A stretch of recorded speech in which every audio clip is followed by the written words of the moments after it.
saying in part, I met him as a man and a father who understands the only way to attempt to change things is to address things. And he joins me now. I swear, good to have you with us. Thank you very much for joining me today.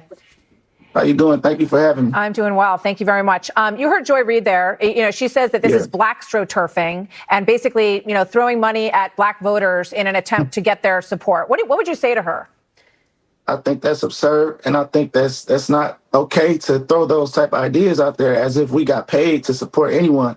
I just think it's absurd. It's ridiculous. You know, as she was, sometimes a lot of Democrats assume that we supposed to just vote blindly, and I feel our vote should be worked for. I feel like our parents blindly voted for generations, but I think this generation is now understanding that we have to ask questions, and our vote should be worked for. We should not just blindly vote because people say it's cool or tell us who to vote for because they want us to vote based off personal feelings. And I vote based off of personal experience. I've experienced both presidents. I haven't fully endorsed my vote just yet on Donald Trump, just not just yet, but I am leaning that way. You know, I've experienced both presidents as president, and in my personal experience, my life was differently when Trump was in office. My family's life was different. The economy was different, and I actually care about the border. You know, I don't think that it's fair that she say that, because that's basically saying if it's the only way we would lean any way outside of a voting Democrat is for money like that. That's ridiculous.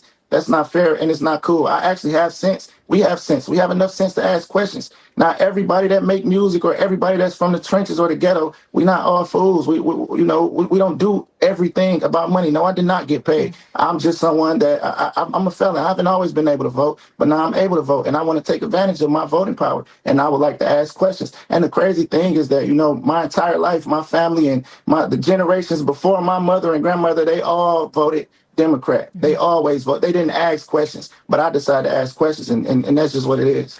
You know, you just talked about the fact that you weren't always able to vote. I know you've had your own run-in with the law in your past. What do you make of the conviction that President Trump saw here in New York? How does that impact your vote?